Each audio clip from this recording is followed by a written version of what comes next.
What's good, folks? It's Nightmare Frame here with a new video, coming at you with a second part look at Warframe versus the First Descendant. Boys, it's gooning time. Disclaimer warning. This video is for people who let logic and facts rule over feelings and fallacies, where they look at things more objectively. I made a video a while back called Warframe vs. First Descendant. This was during the time the game first launched, and I praised TFD for some of the things they did while also criticizing both games. Apparently, criticizing means you're a hater. Please refer to the disclaimer if you think so. There were some comments stating you cannot criticize a free-to-play game. If you don't like it, don't play it. The last part is accurate, but you're clearly off your rocker if you can't criticize a free-to-play game. Like, what? Why? That physically makes no sense. How do you think they keep the game running? On air? Or another one of my favorites. You can't judge or criticize this game, it's only been out for a year. Let's get this out of the way. Warframe has been out for years, and now it's gone through a lot of stages. Good, bad, and retarded. And First Descendant clearly drew a lot of inspiration from it alongside Destiny. If a Warframe player who's never touched TFD were to play TFD, they would immediately get the similarities. So, if you're a new title copying from another game that's had a lot of time to cook, you can take pointers from all the good they have done for their game while improving on the issues they still have while applying your own twist to the game. Am I wrong? Because that's literally what other developers do. If you're trying to make a game that already exists, how are you going to change it while also bringing in players from other games you're competing with? Case in point, Marvel Rivals versus Overwatch. Competition is very importante. Warframe is still one of the most played and popular free-to-play games out there. It brings in a lot of players, but it is not without its flaws. And I've made several videos addressing these issues that plague the game, hoping the devs will fix or do something about them. And to their credit, they did fix some of those issues. Case in point, my first top 5 worst Warframes video. 3 out of 5 were reworked, Grendel, Hydroid, and Naros. And on the second video, we got a tweak to Chroma and a Valkyr rework. So they're clearly working on these things. And the other video, 10 things Warframe needs right now, where I went over things that are desperately needed in Warframe and referenced a lot of things that First Descendant had. And some of those things were actually addressed, like Omniforma. Yeah, you like having Omniforma now, don't you? And new player modding quests. Yes, I suggested they add a modding quest for new players a year before DE announced their plans to add a new player modding quest. Make them go through certain missions, optional if they want, to teach them the nuances of modding. They will go to a mission and these enemies are weak to, let's say, corrosive. So what do they have to do? Oh, they have to put 2 elements in there to deal damage. And that way they can figure out, oh, these enemies are weak to corrosive, those enemies are weak to toxin, magnetic. And so now they would have to plan out like, okay, I'm encountering a new enemy. Maybe I need to change my builds. This will help them out moving on forward when they get to higher difficulty. Because it's better to explore and learn things than having someone tell you, you should do this. This video is not here to tell you which game you should play over the other. They're both free-to-play games. Pick whichever is appealing to you. So you can see where I stand. I just want good games to play, as I'm an UNC status gamer who just wants to enjoy good games and share my experience of these games. And I'm pretty sure there are people out there who feel the same. You can play any game you want, and you don't have to get angry that people are enjoying something you hate. And just because someone points out a bad feature in the game you play doesn't mean you have to defend it like you're married to it. Again, refer to the disclaimer if you think otherwise. So with that long-ass intro out of the way, let us begin. I recently reinstalled TFD on the 8th of August this year after a year break. I left on the Season 1 release, where it was just a dogshit month. You seriously can't defend it there. I defeated the latest boss during that time, and I was just done. Just like that. Alright. Manage, uninstall. Get the fuck out of my library.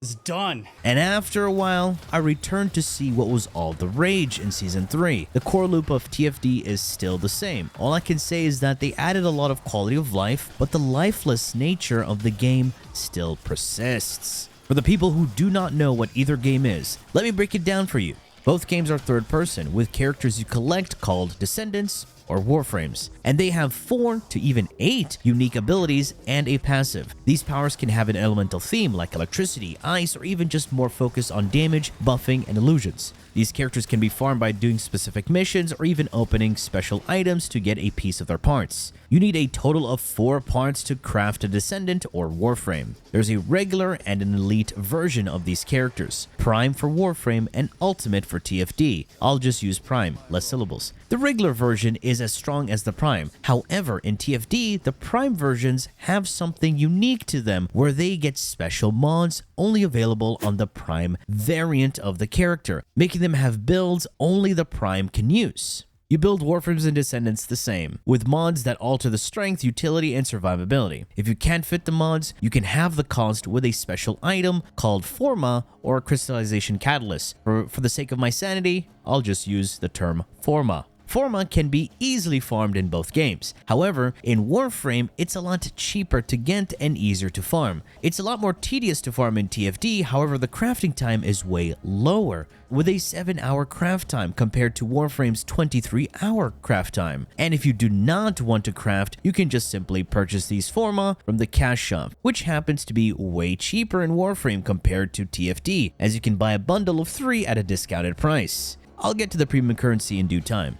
Even with enough Forma, you still won't be able to fit all the mods you want on a build, so you need to expand the base capacity of these characters with either a reactor or an energy activator. I'll just use the term reactor or potato from now on. Same concept applies with Forma. You can either farm it or buy it. However, in Warframe, you have limited ways to farm these, as they're available through Nightwave, a free battle pass with its own special currency, invasion missions that can be random, events, or purchasing it with premium currency. And if you do get the blueprint, crafting it takes an entire day. Now, TFD on the other hand, the reactor is always available to craft. You just need the resources, and the rarest part of the resource can be a hassle to get with a low drop chance. And when it comes to crafting the item, it takes 30 hours normally, or a day if there's a special event. And only a psychopath would ever think of buying these from the cash shop.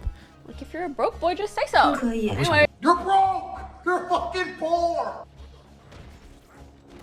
You have an arsenal of weapons that you can collect and build. In Warframe, you have Prime and regular variants, and also Syndicate and altered variants of these weapons. And building them is pretty much the same as building your Warframe, where you need Forma and reactors, in this case Catalyst, which is the same but for weapons. However, in TFD, weapons unfortunately feel like a trap. For one, you have a handful of really good weapons, and the rest are absolute dog shit. You have purple weapons and ultimate weapons. The purple weapons are just useless nowadays. They used to be good, I miss the eternal willpower, but now are just mastery fodder, and also used to boost the level of your ultimate weapons. In Warframe, building the weapon is very basic and generic, and only a few have unique perks. And only a handful are unique in a way as they can have multiple perks that alter the weapon's stats and can change the weapon type when it transforms. And these weapons are called incarnates. They're very powerful weapons, and within the same pool of these weapons, you have absolute dogshit gimmicky versions of them, which you will never use. Although in TFD, the ultimate guns are similar to exotics in Destiny, where they have no regular variant and have unique perks that can be upgraded.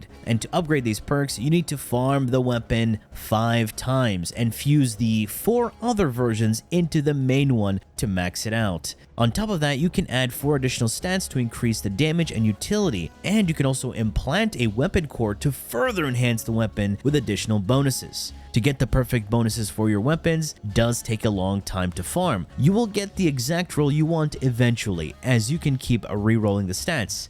In Warframe, to have something like this, you would need a special mod called a Riven, but unfortunately, Rivens are pretty much useless as they are randomized stats that get weaker if the weapon is popular. Yes, it's very stupid, I know. And you can never have the same roll you want unless you get really lucky with rolls or buy it from other players, which can get ridiculously expensive. The time investment for a god roll Riven rolling for specific weapons is way worse than farming for TFD weapon cores. I have a video about that where I rolled a Riven out 1,000 times and got diddly squat. And moving on to the environment and game aesthetics. Warframe is superior in visuals and sound. The art direction team just dominates. Whether you hate the style or not, it has an identity. Enemies and environments make sense and it feels natural. It's a world that's been lived in. While TFD, on the other hand, everything looks generic and feels like a bunch of Unreal Engine assets compiled into one. Please don't kid yourself, all right? Let's be honest with yourself for once, okay? But we all know what looks good in TFD, right? That's right.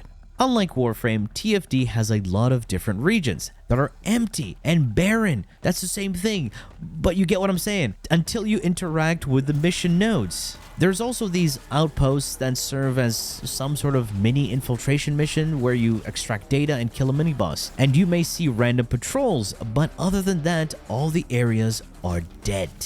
Warframe has different planets you visit, and within those planets you have mission nodes and even open world areas where you can start bounties or just go collecting things that will help you with your gear, like mining, fishing, and some leisure activity like animal conservations. I'm not a fan of it, but it's nice that it exists. Movement in Warframe is still one of the best in any video game genre. You just have so much freedom in movement and it's so fluid. And you can extend that movement with your operator, you know, the little magic humans that control the Warframes. We used to have a thing called Void Dash, which was one of the best movement techs in the game.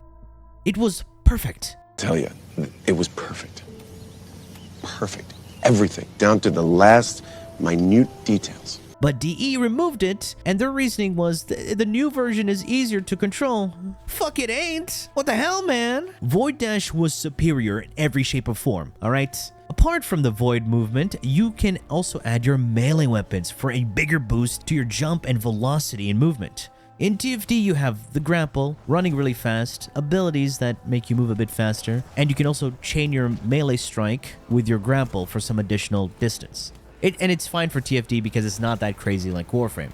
Anyway, let's talk about farming and leveling. I have to break this up a bit because it does get a bit spicy. In both TFD and Warframe, you would need to level up your characters and weapons multiple times to get a functional build going. And without boosters, it will take ages. So you can either purchase them from the cash shop or get them through stream drops, events, and etc. The thing is that in TFD, XP boosters are split between the Descendant and weapons. So you need two different boosters just to level up your stuff, compared to the one generic XP booster you need in Warframe. The max level for the Descendants is 40, while Warframes max out at 30. So you do have to spend a bit more time leveling compared to Warframe. You can also stack XP boosters in Warframe as you can get them from multiple sources, like your companion, relay boosters, shop boosters, stealth multiplier boosters, and even a weekend event booster. All of those can stack to give you insane levels. Interesting thing is that in Warframe, you can go from 0 to 30 in 2 minutes. I did showcase this on stream many times where I leveled a Warframe in 1 minute and 50 seconds, solo.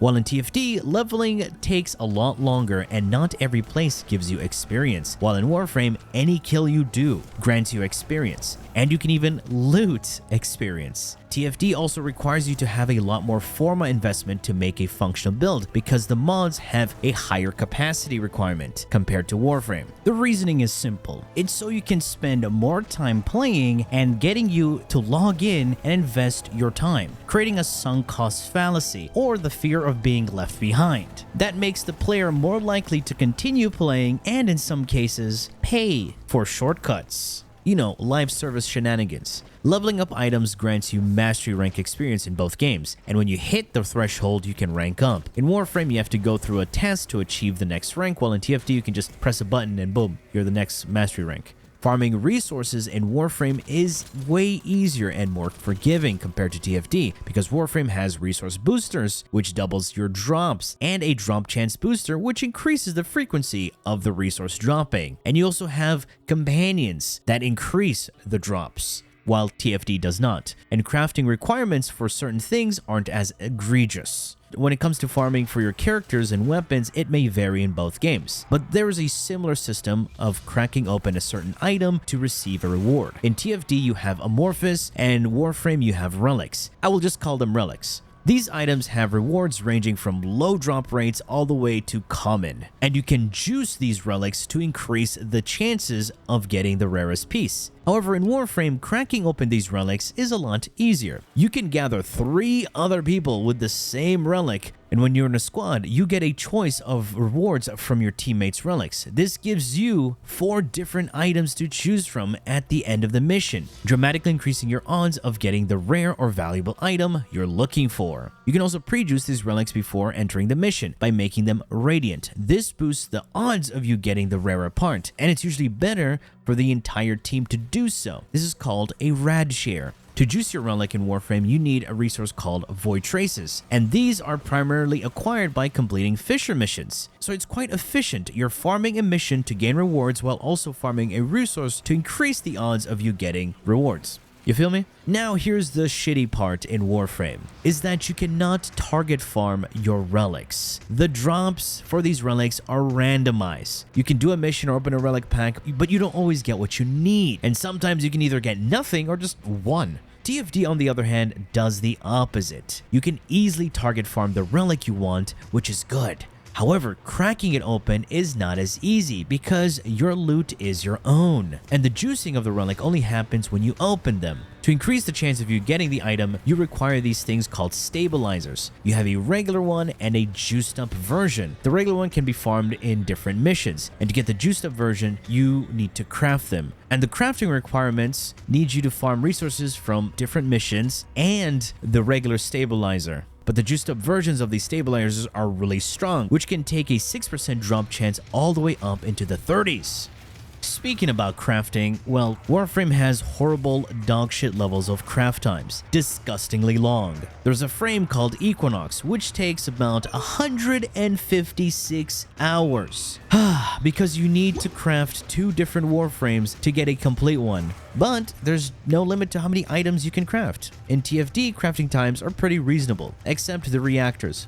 Those are stupid. However, you have a craft limit of 5 to 7 items depending on your rank, which is even dumber. And for certain items, you can have somewhat of a custom quantity, which is really nice. While in Warframe, you need a blueprint for different quantities. But if you don't want to wait, you can rush the craft with premium currency. And if you don't want to craft, just buy the items. Speaking of outright buying the characters, in TFD you can purchase a Descendant, but it doesn't come pre-installed with a reactor, like in Warframe. Because we've started talking about buying things, now the fun part, monetization. You can farm everything free to play without spending a dime, but the time investment is a lot different in both games. Warframe has been out longer and does have a lot of items to grind for, but what makes Warframe a lot more accessible is that there are other ways to get the items, either through events, drops, and there's even trading. Yes, trading. There's always something someone wants, and with that, you can earn premium currency. And you can sell something and earn the premium currency, platinum, for free. And for there to be platinum in the system, someone would have had to purchase it to begin with. And you can pretty much buy 90% of all the items with premium currency. And with TFD, there aren't many weapons or descendants. So people asking for trading in TFD, it's not a good idea because it will completely break the economy. And purchasing items with premium currency is way more expensive unless you have disposable income and don't have time to farm. There's also FOMO in both games, but in TFD it's skins and certain events. If you don't get the new skins or the special loot in time, it's done. The skins do rotate, but not frequently, which is stupid. Just leave them in the shop. Warframe FOMO is simply to do with incarnate weapons. Remember those transforming powerful weapons I was talking about? Yes. If you miss a rotation, you gotta wait 2 months for that weapon to come back in rotation, which is stupid. One of the biggest issues that both of these games face is bloats. Now, in video game terms, bloat refers to the accumulation of unnecessary resources, excessive or poorly designed content that detracts from the core experience. So, instead of making the game better or more engaging, the content you need to farm often feels like a chore, a waste of time, or a distraction from what made the game appealing in the first place. Warframe and its new regions and excessive syndicate systems, for example. And in TFD, you end up grinding for the sake of grinding, requiring players to spend hours mindlessly killing the same enemies to gain enough XP or resources to progress, especially when the combat or mechanics are repetitive and the progression system is slow. This type of grinding isn't satisfying, it's just a time sink to artificially inflate the game's length. But this is also when games introduce too many different types of crafting materials, currencies, or resources, creating a confusing and frustrating web of systems. You have different kinds of niche resources, and each one is only used for a single specific craft. Crafting systems become completely unintuitive at that point. This unfortunately doesn't add depth, it adds a headache, especially for your average casual player. Or when the game's progression is suddenly locked behind a grind for a specific rare resource that only drops from a certain enemy or during a specific time. This isn't fun. It's just time-gated barrier designed to extend the game's length, or create a diverse, almost raid-like encounter and completely gut it without fixing the main fundamental issues and leaving it a bug-ridden wasteland. And a few updates later, making it nearly obsolete and shifting its worthwhile loot to other areas because it's easier to do that than fixing things. Let's be honest here, a well-designed game gives you meaningful loot that feels like a true reward and uses a streamlined resource system that encourages clever choices, not just mindless collection. Warframe even added the resource bloat to the helmet, so we feel like the extra resources have a purpose outside of the one-time craft. But seriously, can we be honest? Having to build a room in the guild hall just so we can craft one Warframe is ridiculous, okay? Because adding all these extra things with each new region update that we will never come back to after we're done farming what's meta or etc. is a cheap and lazy way to make a game seem bigger and more complex than it actually is. It transforms what should be a fun part of a looter shooter, getting new gear, into a chore. I'm a bit harsher on Warframe because I expect more from that game than I do TFD. Both games are farming simulators, but with Warframe there are activities to do that aren't just farming. While TFD, everything in the game is a form of farming. I don't think I've seen any leisure content in TFD. Funny enough, TFD had potential with Endgame, but squandered it. And Warframe just doesn't have Endgame, because both Warframe and TFD have different ways of artificially adding difficulty. In TFD, they just add more HP to the enemies and bosses. Warframe adds damage attenuation, which is a damage cuck. To be honest, if I were to pick out of the two, a bullet sponge is the lesser evil. Damage attenuation makes you feel like you have a small dick. And DE did say they're addressing the issue, so not sure how though. The other main issue of both games is that they lack meaningful, sustainable content, especially for live service games. And they also lack meaningful combat for the respective genres. They're all literally AoE nuking. Sure, it's fun for the first time, but once you keep playing the game and realize other frames or descendants just feel left out because they don't do that. And then the developers start releasing newer units that end up doing everything to please everyone, to the point that the new units don't even have an identity. It's hard, but balance is important. TFD knows their Gunner audience, but they don't know what they actually want from the game. And Warframe is trying to be everything everywhere at once, but forget what made them Warframe. It is evolving, but sometimes it goes in one direction to end up doing a U-turn because that path didn't lead them to where they wanted to go. I know I'm using a bunch of metaphors, but hopefully you understand. Also, TFD added companions to the game. They're absolutely useless. I've had people argue that these small bonuses like ammo and HP regen are actually impactful. Guys, just pretend those don't even exist, because all the dog is good for is looting and dismantling, and that even has a cooldown. Let's not kid ourselves here, buddy. And these dogs are definitely generic Unreal Engine assets, and they are such wasted potential. They aren't even superpowered dogs with freaking laser beams attached to their heads. Now, companions in Warframe are on another level. They can cleanse you of status effects, replenish shields, boost shields, heal, increase the loot and gold you drop, double your experience gained, deal AoE damage, disarm targets, stun, armor strips, spread status effects, nuke a priority target, and even be the main DPS. You can literally make a build centered around companions. Do you see what I mean by wasted potential? Exactly. Both games have some sort of a weekly, bi-weekly trader. In Warframe, he's called Barracuteer. He's a bi-weekly trader. In Destiny, you got Zor. And in TFD, you got Ada 0. Where you can trade items you have no use for items that would help you in your grind or even end your grind. As you can see, both games have so many similarities, but There's always discourse between the players. But I will say one thing, I just don't like what Nexon is doing, or just it feels like such a shitty thing to do to this game. This game had so much potential, and it's been completely squandered. But if you like ass and titties, mindless kabloomies, TFD is just fine. You can just log in, mindlessly press a few buttons, and get people upset at you because you said something in a video.